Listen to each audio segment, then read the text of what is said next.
beautiful sunny day. Dress warmly for it here. We have highs today and tomorrow in the 50s. A little bit increasing cloud cover for Friday afternoon. We'll stay dry through the end of the week. There may be a rain chance that comes back into the weekend. We'll look at that. Not far from that weekend planner as well coming up shortly. 6:02, Nick. FEMA decided to give Georgia and South Carolina 30 more days to clean up all the debris from Hurricane Helene. Leaders say this is like a blessing to Augusta. One of our communities hit the hardest. We found contractors hadn't even finished the first pass-through of the city before the original deadline. Your Taylor Martin is here with how the city plans to move forward. Good morning, Taylor. Good morning, Nick. The extended deadline allows for extra days of cleanup, but leaders say crews are still working just as hard. Previously, communities had a 90-day deadline to clean up the debris and get fully reimbursed for the costs. Mayor Garnett Johnson says having extra time to clean up and restore our community is vitally important, even with the extended deadline. Crews are also recognizing that there's a lot of work still needed to be done.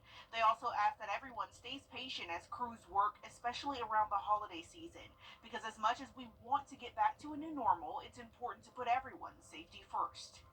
It's been extended from 90 to 120 days at 100% full reimbursement, which is a great need for the city of Augusta. That helps protect our fund balance, and it helps give our residents the assurance that this debris will be collected and we will clean our city up.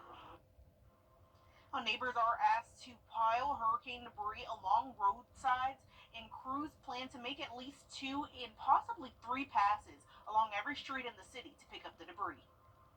Okay, thanks for that, Taylor. And if you still need assistance related to the storm, there's going to be a resource fair today.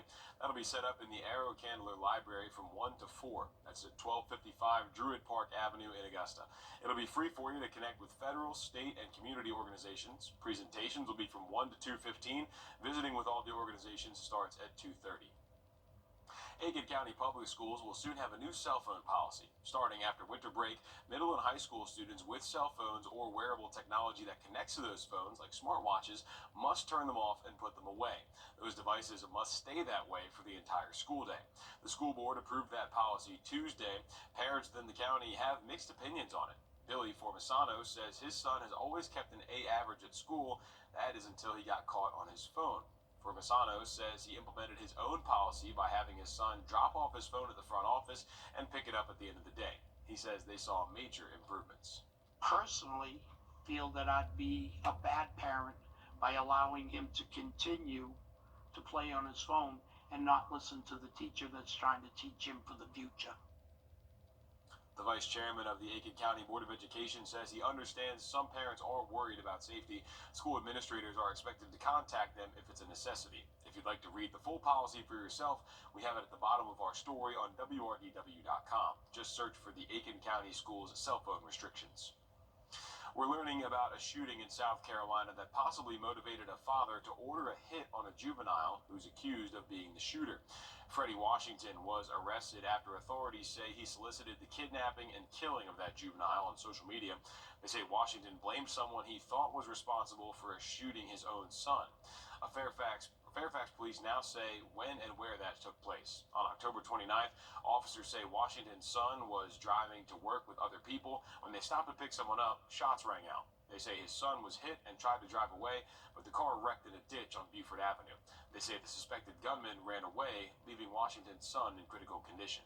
The police department did not say if they have any suspects in the case.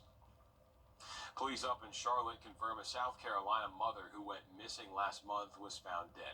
DeHaley Payton was last seen in the Uptown area November 20th while taking a birthday trip with her boyfriend. No one heard or saw her since. A police report says her body was found outside near Pearl Street Park. No word if officers suspect she was killed. The coroner says the cause of death is still pending. South Carolina USA. First Alert Radar. Powered by Jim Hudson Automotive Group.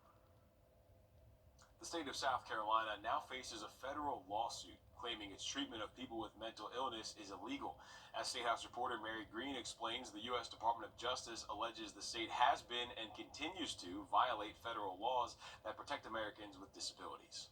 This lawsuit comes a year and a half after the U.S. Department of Justice warned South Carolina it was likely violating federal law and how it treats adults with serious mental illness. This has been a red flag that has been raised over and over and over. The Department of Justice claims in this lawsuit that more than 1,000 South Carolina adults with serious mental illness are unnecessarily segregated in community residential care facilities, also known as adult care homes. The state runs 8 of these facilities, and it pays for people to live at hundreds more of them. The lawsuit alleges most residents at adult care homes cannot choose who they live with, what they eat, or how they spend their days, and that the state relies on these facilities instead of providing sufficient opportunity for people to avoid or move out of them and live in the community. That's resulted in what the federal government characterizes as unnecessary institutionalization. I compare it to prison. There's many community residential care facilities, and I've never seen one that is somewhere I would want to put a family member. In response to the lawsuit, Governor Henry McMaster's office says the quote, lame duck DOJ isn't acknowledging the responsive collaborative communications among state agencies. But the governor says it's also another reason for the legislature to pass a bill that would merge 6 state health and human service agencies, some of which are named in this lawsuit, into one, whose director would be directly accountable to the governor. That bill fell just short of becoming law earlier this year. This suit by the Department of Justice is just one more indication, or a clear indication that we're in trouble. We've got to fix those agencies. Kimberly Tiso with the disability advocacy organization Able South Carolina believes that restructuring is part of the solution here. That would be very helpful with making sure that there is leadership, ensuring that laws are being followed. The South Carolina Department of Mental Health declined to comment on pending litigation, but it did say last summer in response to the DOJ's warning letter that it was surprised by the federal government's findings, claiming it has made significant efforts to address these issues.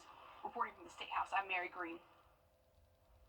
All right, thanks, Mary. Taking a live look right now at Beach Island at 6:14 here on our Thursday. Just get back on track. We'll look at that and much more shortly. Coming up close to 6:32.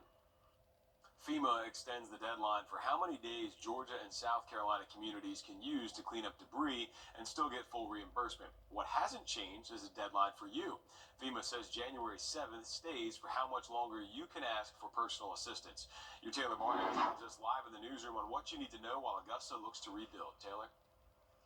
With the January 7th deadline less than a month away, representatives from FEMA stressed the importance of filing before the deadline on our live program CSRA Strong, Path to Recovery, that aired last night on NBC 26.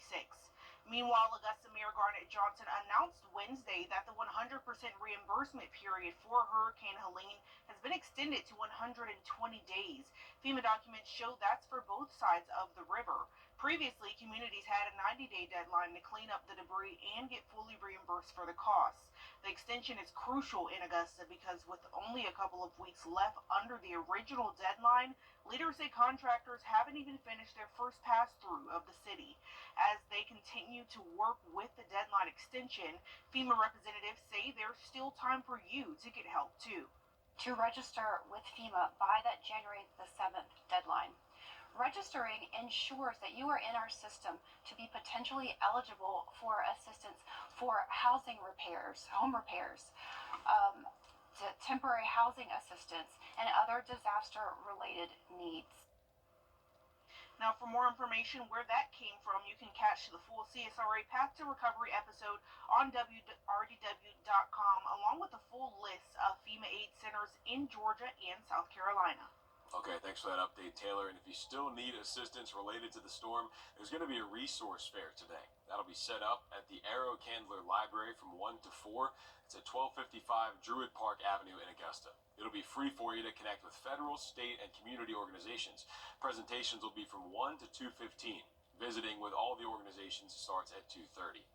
As we rebuild from Helene in the middle of the holidays, one thing we have to watch out for: scammers, insurance fraudsters. It is a massive issue Georgia leaders continue to battle. The state is second in the nation behind Washington, D.C. in insurance fraud. We spoke with Georgia's insurance commissioner on how you can spot a scam. Every storm is unique, but every storm has the same components of fraud. There's the individuals that come into this community because they know that people are scared, they're desperate, they just want to get their lives back together. and these individuals take advantage of that. And so they'll ask people to sign what I call assignment of benefits, for example, where, oh, just sign this contract, we'll deal with the insurance company, and they'll get the money from the insurance company and not finish the repairs. His advice on avoiding fraud: work with those you know in the community. Also, make sure anyone you hire is licensed and do not rush to get those repairs done. Aiken County Public Schools will soon have a new cell phone policy the board approved this week. Starting after winter break, middle and high school students with cell phones or wearable technology that connects to them, like smartwatches, must turn them off and put them away. Those devices must stay that way for the entire school day. Parents within the county have mixed opinions. Billy Formisano says his son has always kept an A average in school until he got distracted. My son had a problem and an issue using his cell phone during school hours. It got in such a problem with it that his grades dropped.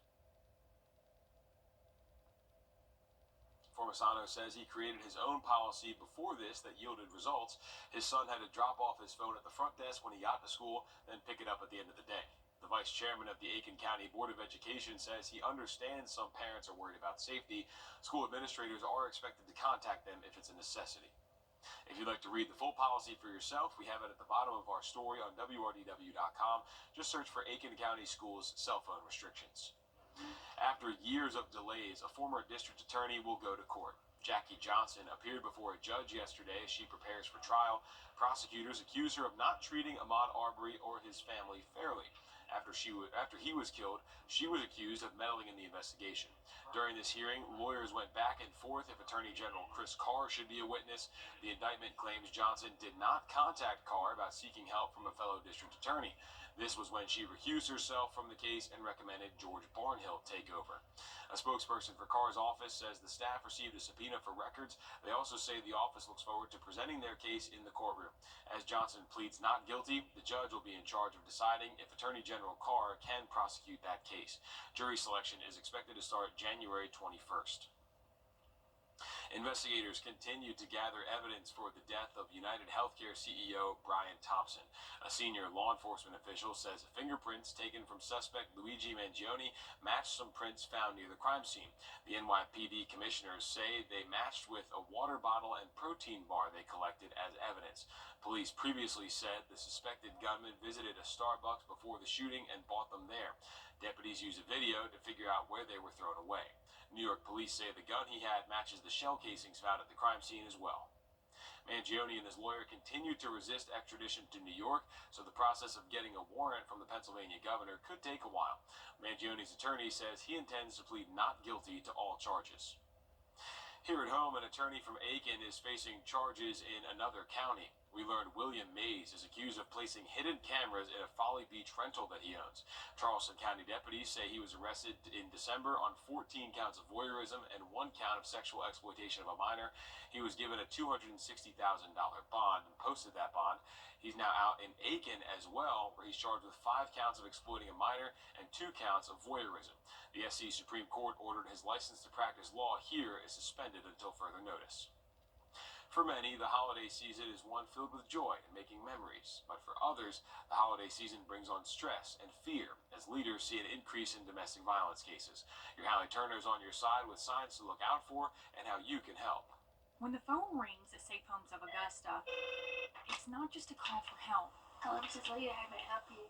It's a call for action. Safe Homes is the only nonprofit domestic violence center, and we service 10 counties. And so, therefore, we see a lot of different types of calls that come in. Executive Director Amy Hall says hundreds of calls come directly to this line each month. Last year, we took over 1,900 calls, and through those calls, we see a lot of different types of abuse. Calls ranging from emotional and financial abuse to physical abuse. And during the holidays, the calls get worse. Hall says they increased by 30%.